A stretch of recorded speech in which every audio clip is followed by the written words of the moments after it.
This is going to be fun. Are y'all excited? Yes. Oh, yes. Oh, yeah. Good. I am excited. I'm excited. So let's get right to it, right? Here's our first viewer email. How can I eradicate air potatoes? They are taking over my backyard. And this is Mary from Kissimmee, Florida. She says she sprayed and collected the dropped potatoes, but she feels like she's fighting a losing battle.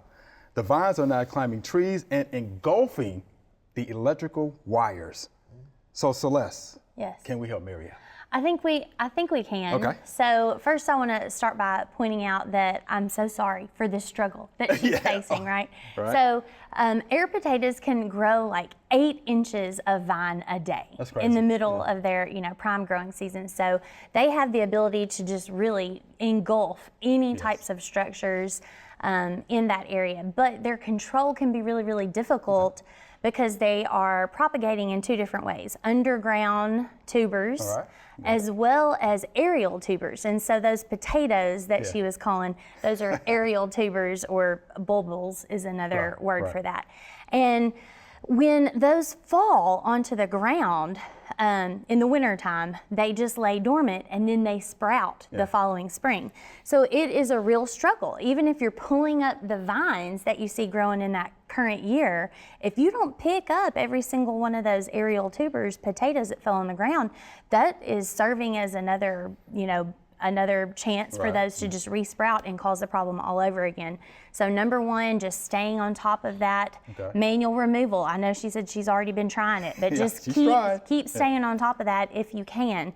And then if she needs to resort to some herbicides to help in this battle, if you will, glyphosate and triclopyr are 2 like non-selective active ingredients that are labeled for control of that particular plant. Of course, always follow your product labels, but definitely those products could help her in the battle. And I think timing of application is what's going to be most crucial for this.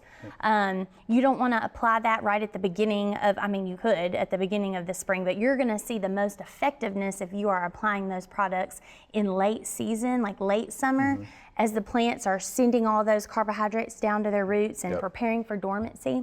I think that she could, that could be another tool that she adds to the toolbox. It's not going to be a cure-all.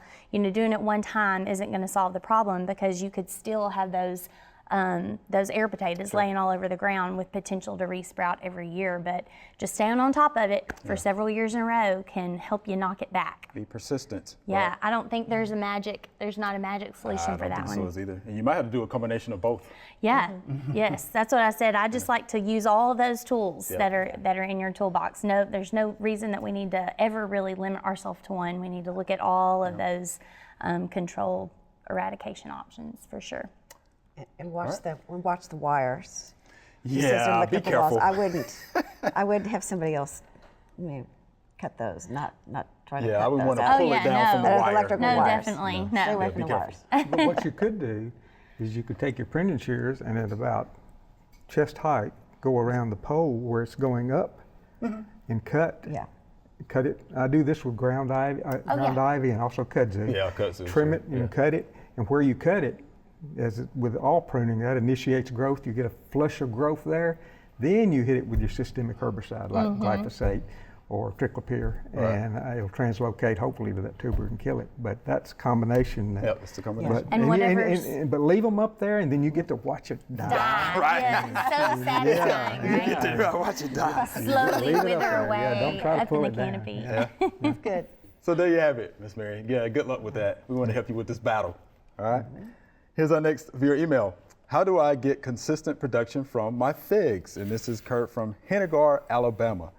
He says he has multiple varieties and they have been very inconsistent with production, some not even ripening, Mr. D. So, you know a little something about Alabama. I do. Right? And about figs. I do. Right? So what do you think? I even have a friend from Alabama named Kurt, but he doesn't live in Hennigar. Well, he got multiple varieties. I wonder how old they are. Sure. I know there are early, mid, and late season varieties of figs, and all I can tell you, and this year may have been, I wonder how many years he's comparing this to, because this year has been a really, really strange year. Yes, it has because of the really, in our area anyway, the really, really wet spring and then the rains quit and you had the drought situation, and that Right. could have adversely affected all of these varieties. The number one thing you can do is soil tests. As long as your pH is, figs like a high pH, 6.5 pH. Make sure your pH is good, and make sure you fertilize according to soil test results. You ought to be okay in a good year, but environmental stress can throw a wrench into anything. Definitely. agree. I'll throw in there that so I grow in a zone 7, and late freezes can be an issue with us. So just as they've begun to grow, kind of killing whatever had started to grow above ground, and that just pushes the whole plant back. So years when we see that, we will get some like fruit set, but it hardly ever, the season at that point doesn't last long enough for them to actually mature, get large They're enough. a late start. Right, and so like maybe that has something to do with the inconsistency, Maybe. and again, that could be variety dependent, and I know we struggle with this less in the warmer growing zones, but just picking those cultivars that are cold hardy. Yes. So I have to be especially on top of my game for that one. So like Celeste. Yes, Celeste would be right. I know. Yeah, of course, yeah. Chicago. Brown turkey. Brown Is turkey. another one. I knew there was a turkey one in there. I brown couldn't remember. turkey's one. And there's actually a LSU purple. Oh yes, that's cold another hardy. good cold Right, hardy right. one. And so just making sure that we're starting out with those selections, and agree. that's going to help guard against if we have extremely cold periods through our winter times. Even if the above ground parts of that plant die, the roots are still going to be hardy. right. So Right. Okay, Kurt. And one thing I like to add to that is, go to your local extension office. I mean, Yeah. they will have a publication about figs, right? And that should help you out. Thank you much. We appreciate that question. Here's our next viewer email. How do I condition my soil before planting a garden? And this is Alfred from Batesville, Mississippi. He says the area he wants to use is currently poor soil without no topsoil. Yes. So how about that, Joel? Yeah. Yes. I can feel his pain. Can you feel it? Yeah, the property that I lived on was a construction dump site, so I have no topsoil. I had no topsoil. It needs compost. He's got to do a whole bunch of composting. You'd be surprised. I was all excited one year when I saw robins and thought, well, we have worms now. So what we've been doing is working. And then you got mold. And then I got mold. Now I got mold. So yeah, Wildlife. it's the more wild. Yeah, it can be reclaimed. I can tell you, it's going to take some time, but it can be reclaimed. Adding compost, anything kind of compost. You can add manures of any kind, but make sure they're a year old at least and mature. If you wanted to, you could do cover crops to get some. I would consider that. Some nice nutrients down in the soil like vetch or clovers in the wintertime, and then plow those in for more composting nutrients. I mean, you can get it to do fine. It's just going to take some time. Take a little time. Right? yeah, that's what I was going to add. Take a little time. It's going to take time. That's not something you can't fix in one growing season, right? You can't say, oh, we've got pitiful topsoil and Pitiful. expect to have a thriving ecosystem in less than a year. Like that building your soil profile and really coming in and renovating that area is definitely going to take time. I agree with that. Yeah, improving that soil structure is what you're trying to do at the end of the day. Yeah. And that can be done with compost, aged manure, leaf mold. Leaf mold, yeah. Something else That's you can one of do my as well. favorites. Go ahead, Mr. D. If you can grow vegetables hydroponically, you can grow vegetables in your lawn if you just stay with it. Where there's a will, provide there's a what way. provide what the plants need. There you That's what go. it needs. Soil test. And soil test. Soil test, Yep. Stanford. There you go. Yep. Appreciate that question. Thank you much. Here's our next viewer email. What are some low maintenance evergreen bushes we can plant in our side yard? It would be nice if they had some seasonal color too. The area is mostly shady with some sun. We do have a rabbit and deer problem. And this is Anna from Columbus, Ohio. They've just layered them all on there. Yeah. So what do you think about that, Joella? Yeah, they just put it on there. Right? Well, it's interesting because there are a good many plants that she can plant there, but of course the deer and the rabbit problem really narrows things down just a bit more. I know somebody who can help you with the deer and rabbit. Yeah. 12-year-old with a 20 gauge. I almost said a 20-year-old with a 12 gauge. That also would help too. Evergreen with seasonal color is also a high order. I mean, you could do that too. Yeah, I mean, there's lots of needs there. There are some, and there's a publication that Ohio State University has put out, and we'll have that link, and it'll have a lot of suggestions on there. But the ones that I know that will do well that have blooms are viburnums. It could be there's smaller ones. There is abelias. Then those are the ones that are blooming. Okay. Then there's things like false cypresses. I'm thinking because foundation plants. I'm not thinking big plants. All these are small plants you can find. False cypresses. There's junipers, boxwood, but those are all evergreen types. That's right. But the ones that are bloom, there's fewer of them that are deer resistant. And if it's shady, it will bloom, but it may not bloom as prolifically as it would if it had some sun. Right. Yeah. So just think of that. But still, the abelia, the viburnum, those are basically those are really the only two that have a lot of blooms on them for the condition that she's wanting them in, and are the right size. I had viburnum on the top of my list too, so I was so glad that you led with that because they can tolerate some shade. We do have a few that, depending on what your growing zone is, in zone 7 would be considered evergreen, and then have that bloom. And I really love, there's one viburnum called prolific, and the buds start out pink. And then as they open and mature, they turn kind of like a creamy white, and there's fragrance. Yes. And I mean, I feel like we're checking all the boxes for the need in that particular site. Yeah. So we found a solution. And then also keep in mind that any of those conifer type evergreens that you mentioned, like your false cypresses and junipers, as far as color goes, we have an array of color choices from blues to grays, golds. So don't let that hold you back. Just the thought of saying, well, it's just an evergreen conifer. Hey, you can mix color options there. That's true, and seasonal color. And the abelias, even though they're evergreen, they have a lot of colors with them too. And in her area, they might lose their leaves up there if it gets cold enough. Yeah. But the benefits, outweigh the rest of the year.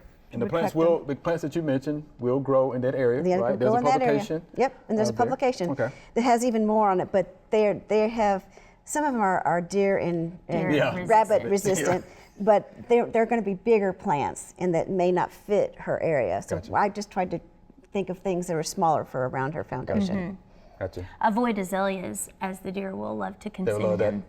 It was not on the list. Well, they're so I don't have to worry about it, right? It's checking the box, right? For semi-shade and evergreen and seasonal color. Like it checks all those other boxes, but the deer and rabbit. The deer and the rabbit? Nope. They like azaleas? They will. They'll just nip them. That is going to be a problem. So there you have it, Ms. Anna. Yeah. Hope of that. Give you some things to think about here, all right? Be careful of those rabbit and deer, all right? Here's our next viewer email. Can I grow garlic in containers? I live in an apartment, and this is Elizabeth. So can she do that, Joel? Oh, yes, she can. Yes, she can. If you can grow something in the ground, you can grow it in a container. And it doesn't matter what it is. Just got to have a large enough container, and you got to, be able to keep it moist and evenly. Don't let it dry out. That's the key, because a lot of times, people will put plants in pots, and then they don't realize that there's not enough soil, like the earth around them. They have to put a little more water on them than they would if they were just planted in the natural soil. Right. So that's the only thing I can say to look at, and enjoy your garlic and harvest it. And around here, we would plant that in the fall, in this area. But other areas, you may have to wait till spring. The colder the climate is, the more you'll have to wait till the spring to plant them.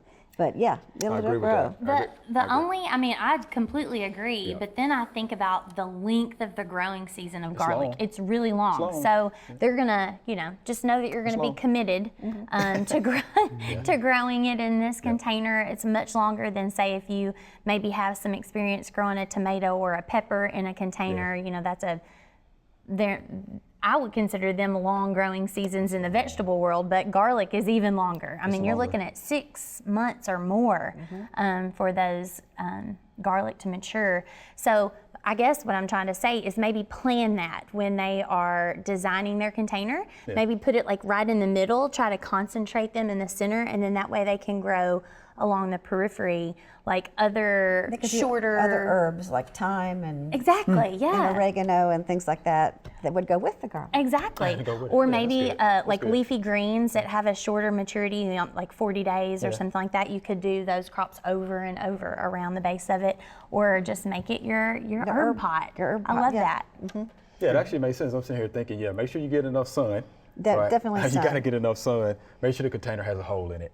Oh, yes, yes. So the water can drain out. It's got to be at least 12 inches deep. Yeah. Yeah, Be deep. you got to have a sizable container. Yeah, that's for sure. And the season, if you're growing garlic here, you know, in the Mid-South, it's about 8 or 9 months, you know, to harvest. Right. You know, so you have to So plan it long. out to your point. Yeah. That's for sure. And definitely, again, they can make this happen, but if you are planning on growing that container primarily indoors, if you're in an apartment and you don't have a patio and you don't have a balcony, you're going to need grow lights that have full spectrum light.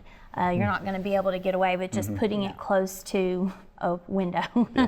So. Yeah. So a lot of things to think about there, Elizabeth. Yeah, but you can grow it in a container. Yes, you can. All right. So thank you much for the question. Here's our next viewer email. I planted these hollyhocks 4 years ago. I know that they are biennial. They come back every year but never flower. Any ideas? And this is Peg from Hanover Park, Illinois. So what do you think about that one, Celeste? Okay. They don't flower. They don't flower. So probably, and from the picture, it looked like there was quite a bit of shade right there. Yes. In that planting area. Yes, it did. So that may be what's holding those plants back as far as their bloom goes. But then taking into consideration, I like that she knew this plant was a biennial, so it has a different process for its growing season. Biennials typically have one season where they grow vegetatively, followed by a season where they flower, and that signals the plant to stop being a plant, right? Yeah. Produce seed and then start over. And maybe since this plant is never reaching the point where it is flowering, it hasn't sent that signal, back to the plant that, hey, your life cycle is over. So it's stuck in its biennial life phase because it hasn't actually produced seed. Because flowering is what we see visually, what we relate to that biennial stage. But really, physiologically, it's seed production is what signals to the plant that it's done. Another thing that I thought is if she direct seeded, maybe she just went out and seeded. I mean, you can grow hollyhocks just by seeding them directly in the garden. Maybe she had one group of plants that came up in year 1, and now she has some other seed that are coming up this year, and it just seems like they're the same plants. Sometimes that gets a little, confusing. So could be a lot of things happening there with that biennial life cycle, but I think why they're not blooming is because of the sun.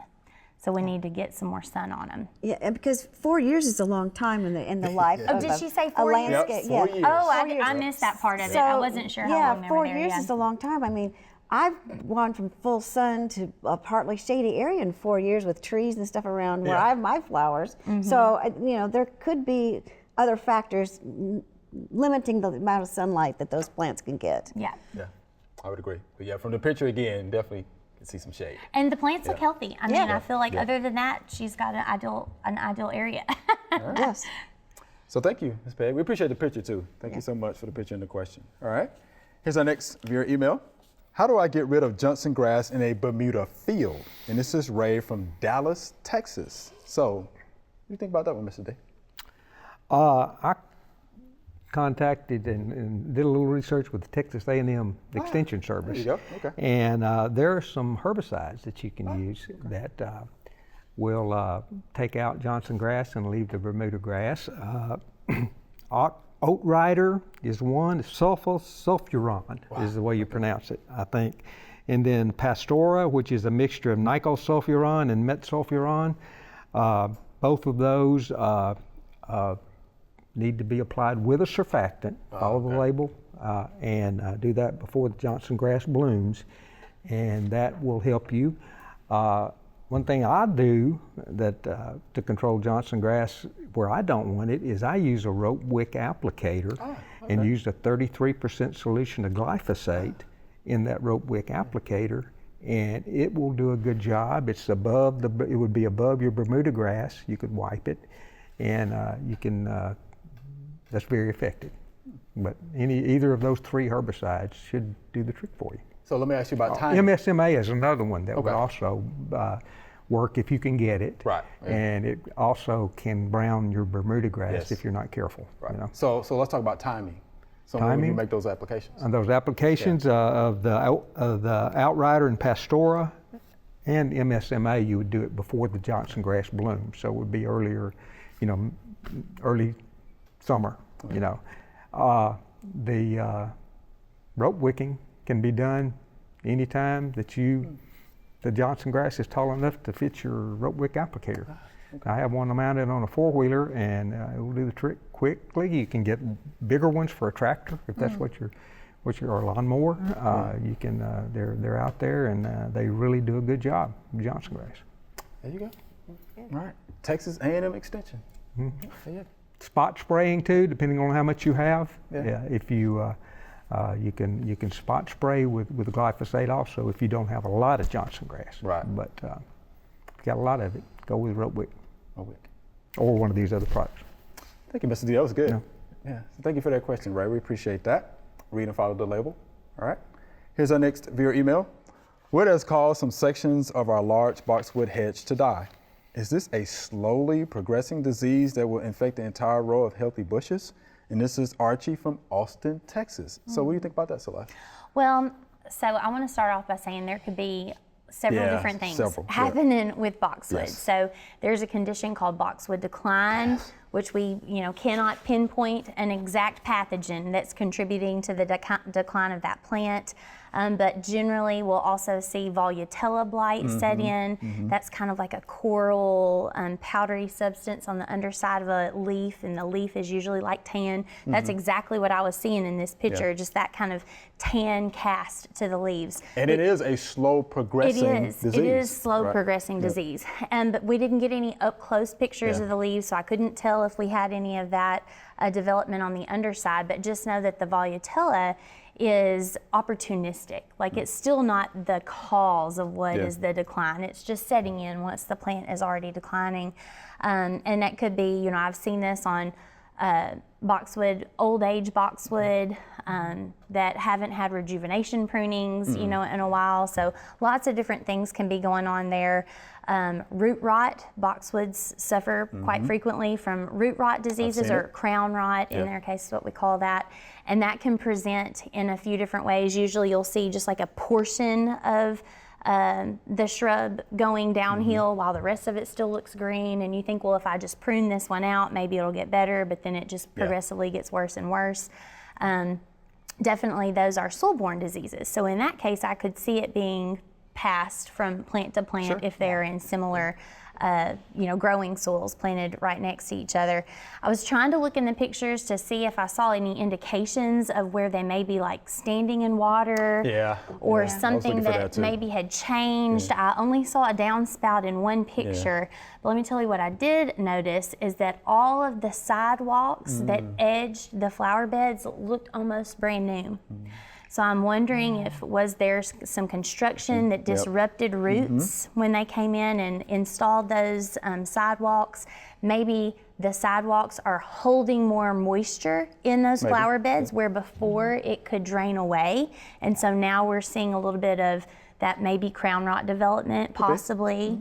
Lots of different things that could be going on there. So I don't have a definitive answer, but those are some things that they could look at and reach out to their local extension agent to help them investigate further. And the last thing I want to mention is the possibility of boxwood blight. This does not look like boxwood blight to me, but when we have issues with boxwood, I feel like it's important that people realize that that is a really devastating disease of boxwood that we need to know how to be able to identify. Typically you want to look for target shaped lesions on the leaf that have like a dark purple almost center. That's kind of and then also cankers on the stems. Yeah, the little black streaks. So a couple different things to look for. I don't think boxwood blight is what's happening here, but definitely wanted to mention it since we were talking about them. Yeah, that's good. Yeah, and this is Austin, Texas. It was hot, probably some Yes, environmental very hot. issues as well. You know, heat stress, the concrete, the sidewalk that we were talking about. So yeah, that's something to think about. All right. We thank you, Mr. Archie, for the picture. Yeah, thank you for the Nice question picture. too as well. Appreciate that. Yeah, that was fun. Don't we learn a lot, Yes, you know, from every each other? time. Yeah, Every just a time. lot that's out there. So I thank you all for being here today. So, Joellen, Celeste, Mr. D, thank y'all so much. Thanks. All right. Thank you.